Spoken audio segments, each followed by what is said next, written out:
Good morning.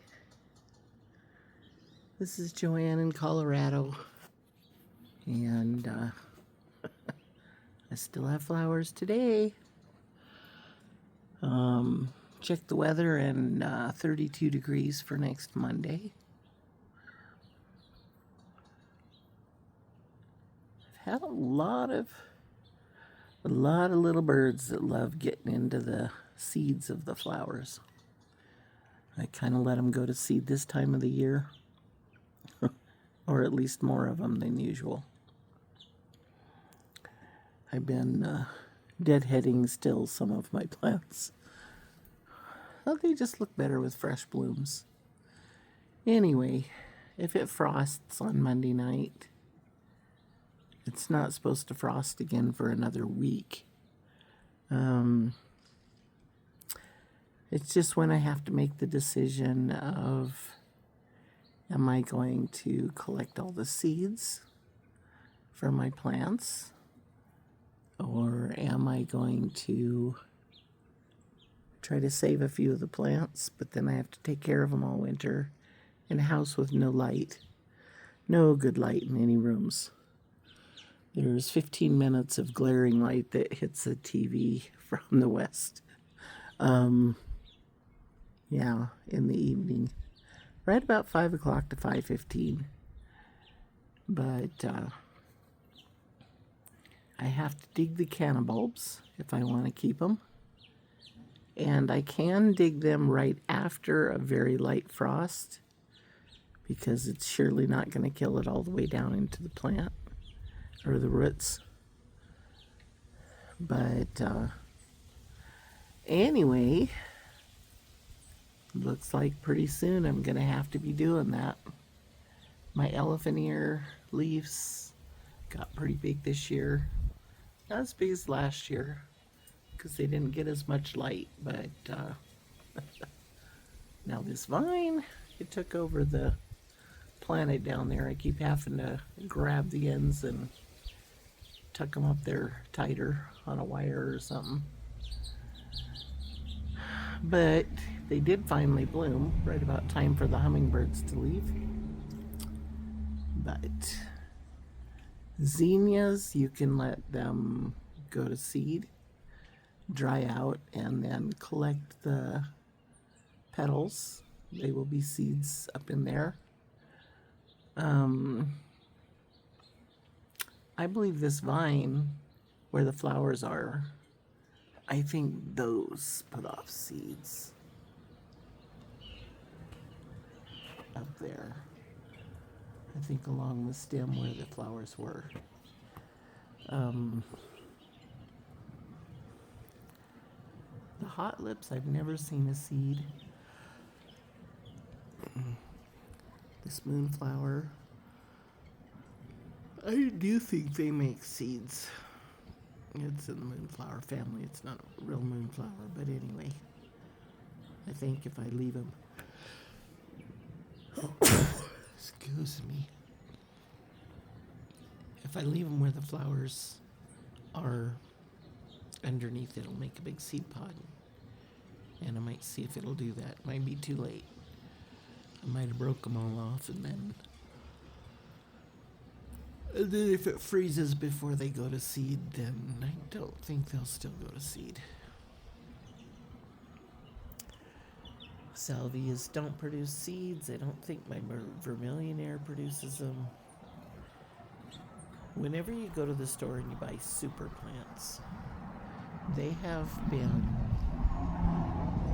tweaked enough in their growing and crossing with other plants that they don't produce seeds, and that's why you don't have to deadhead them, and that's why they just keep blooming and produce way more blooms. So the Calabrosia, Superbenia, Supertunias, I've never had them come back either as a perennial. They're annuals and usually a petunia will reseed. But my salvia is like this. These produce lots of seeds. And in every one of those little stems, as they dry out, there's a whole bunch of seeds. So I just carefully grab some stems and shake them all upside down over a bowl. And I can buy seeds for the California giant zinnias pretty good. I mean, a couple bucks for a pack of them, and they produce a lot of flowers. And my black and blue salvia over there, I realized that they are planted from a bulb, which is funny because they should be in the same family as these and the fuchsia. And the fuchsia and these, the rockin' reds, and the purple over there, I haven't, excuse me, I haven't seen any bulbs under them. So what I'm gonna do is I'm going to probably give it a week and see if they're still blooming, looking pretty. I might give them another week just to see if they're gonna produce some seeds for me. But within the next week, or probably at the end of the next week, or in the middle, depending on what they produce, I will dig up the canna lilies, or at least enough bulbs that I'll have plenty to plant next year. Because I like to plant them in every pot, one in the center. They didn't do so great this year because I started them slower, and then the other plants took over the pots. But I'm definitely going to collect some seeds from my Spanish vine, and I'm definitely going to collect some seeds from my purple salvia, and my little salvias. And I will probably try to dig those bulbs. They did not last very well. Some bulbs you have to keep them in moist, like peat moss, and maybe that's that kind of bulb because they dried out. I think they still produce plants, but they dried out. And my cannas, I will dig. I have the red ones and then the orange ones. And I will probably try to dig as many of those red ones as I can. If nothing else, I can sell some in the spring. If I live in a place where I can do that. I'm not sure if we're going to try to buy a place, or places are so expensive, I don't know if that's even an option. Or if we're just going to stay here because I haven't seen another place that I would feel like renting yet at that price.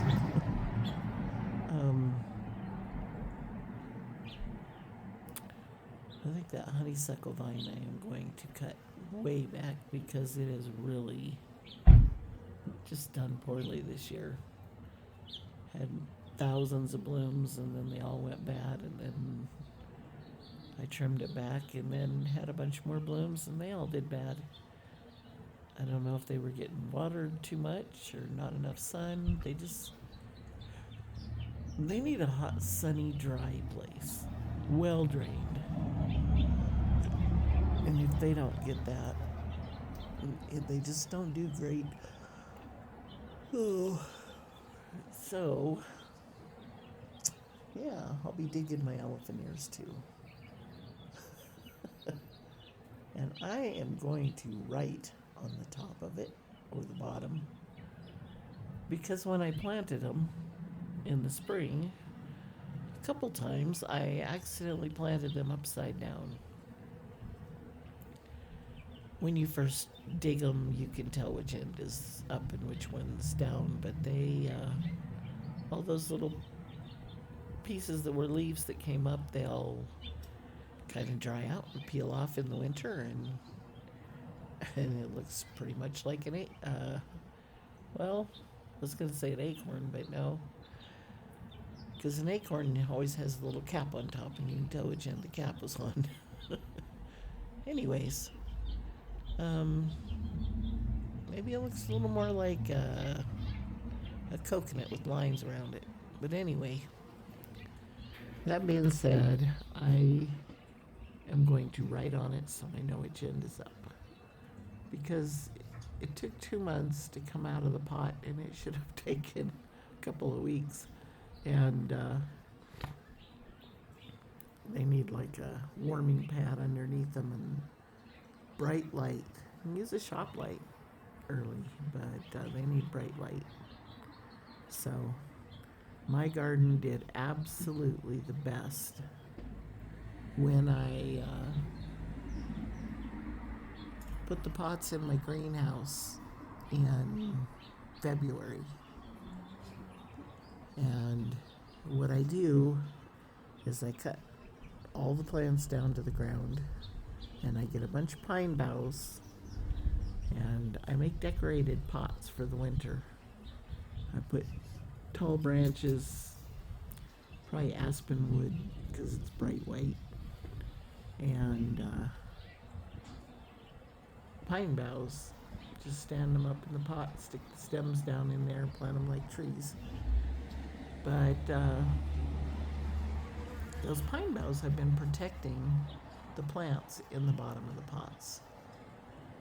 And what I'm gonna do, because these pots have been replanted for 3 years, if I'm still here and I still have a place to do it, I will put the pots, I will take the pine boughs off of them and put them in the greenhouse. Turn on the heat and water them early in the year, in winter.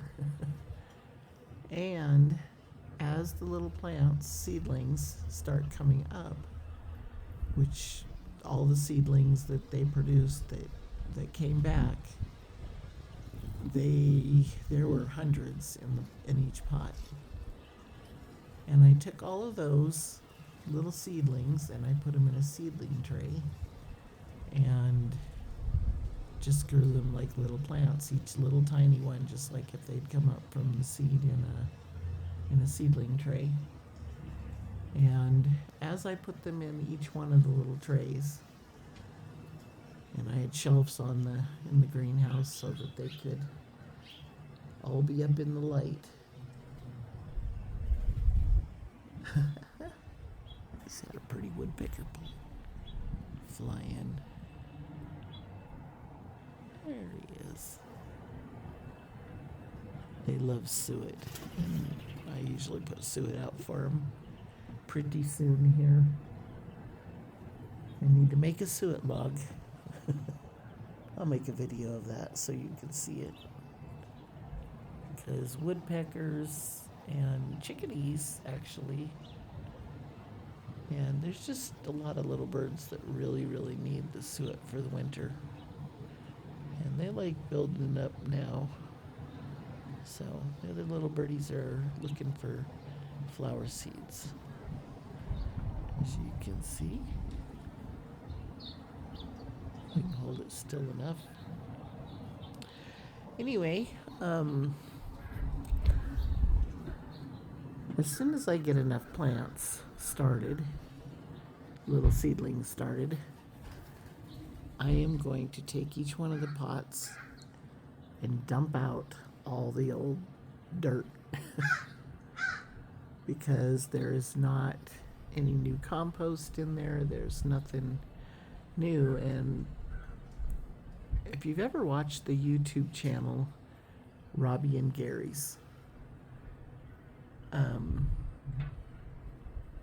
gardening or whatever, they're in California, and that's where all of our hummingbirds go when they leave here. Not really. I'm sure that a bunch of them go to Mexico and New Mexico and whatever, but I'm sure some of them go to her place because she has thousands and thousands of hummingbirds that go there when they've migrated south, and they hang out for the winter. So she has a lot of hummingbirds all winter. She has them all summer too, but a lot of them come this way in the summer. But anyway, she takes, old little pieces of wood, toilet paper rolls, um, wood chips, and plants, things that she pulls up or is going to throw away, or stuff that you'd use for compost. She throws it in the bottom of each one of these pots. And she might put half of the pot of that kind of stuff down in there. And then she puts some good soil on top of that. And I like to use Miracle Grow's yellow bag. I've used the moisture control a bunch of years just because they have been selling it cheaper at Sam's Club. But I prefer the yellow bag. And if I take that and fill the rest of the bag with,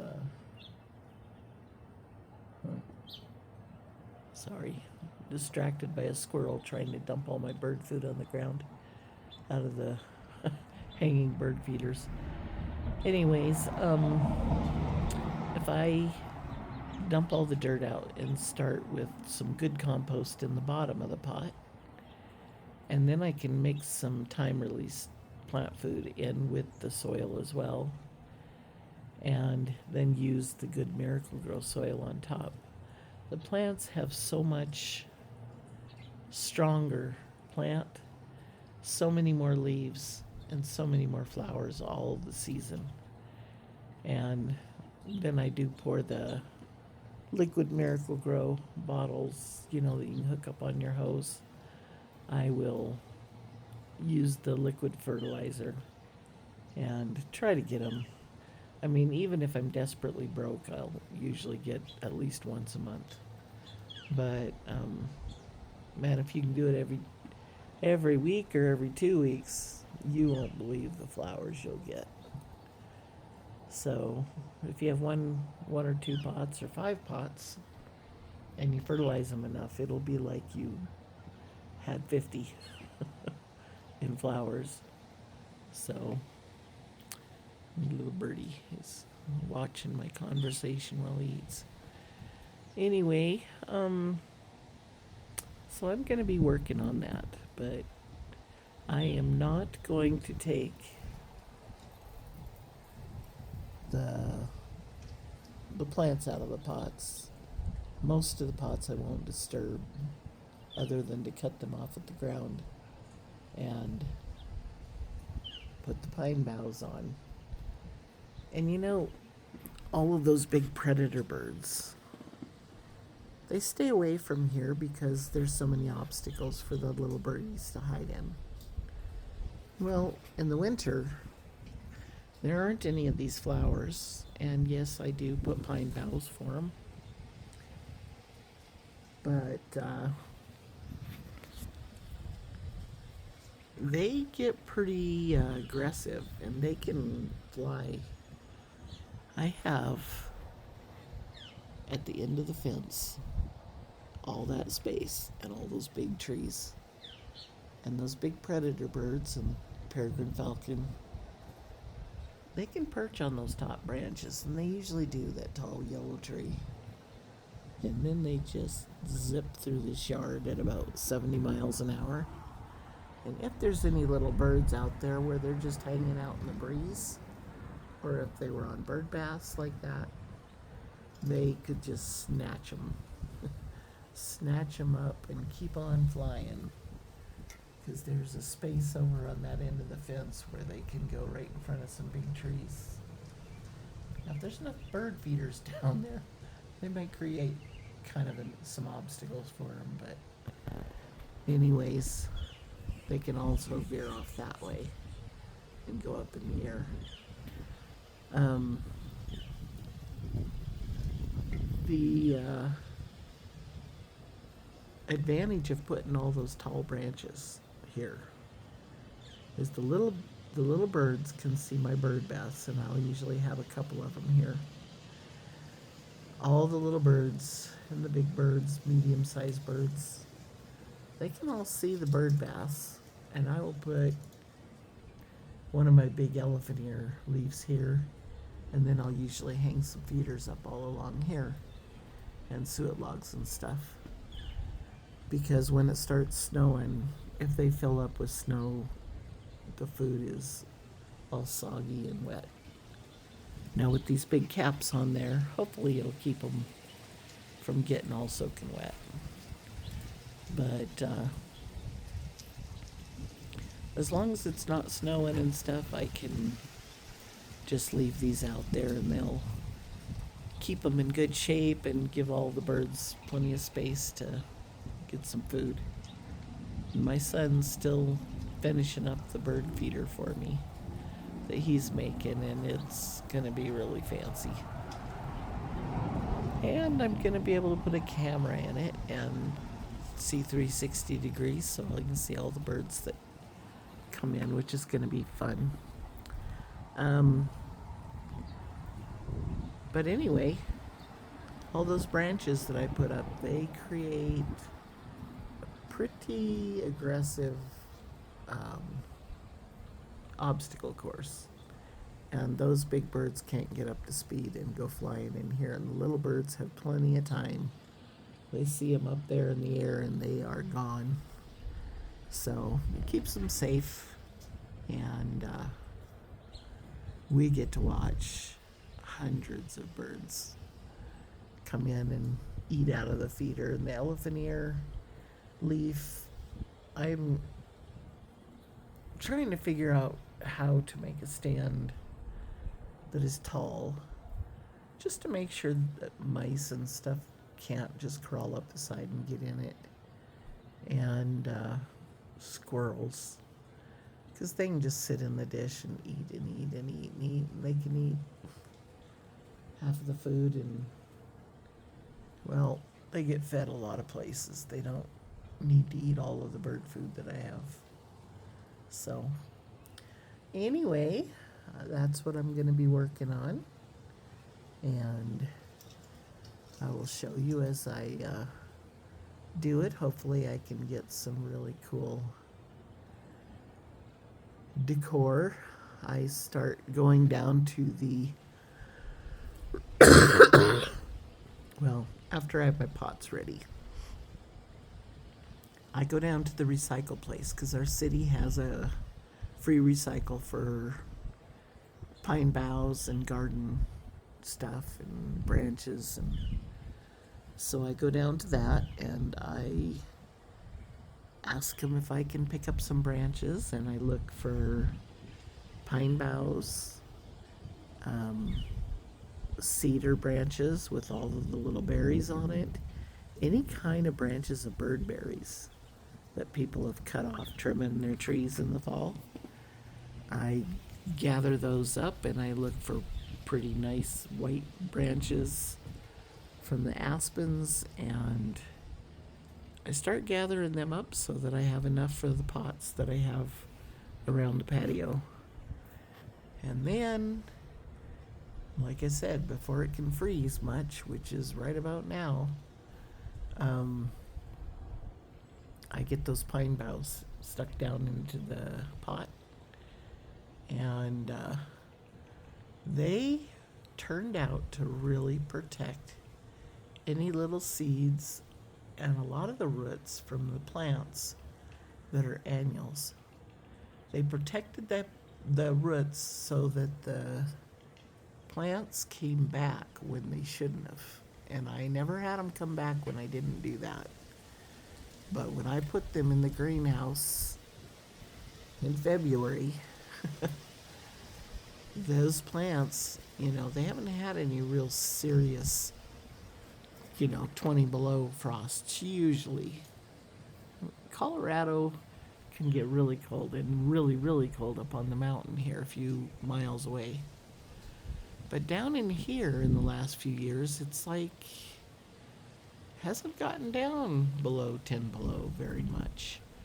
And if they have all those pine boughs protecting them, under a pine tree, if you're freezing out there, you can climb under a pine tree and kind of keep warm.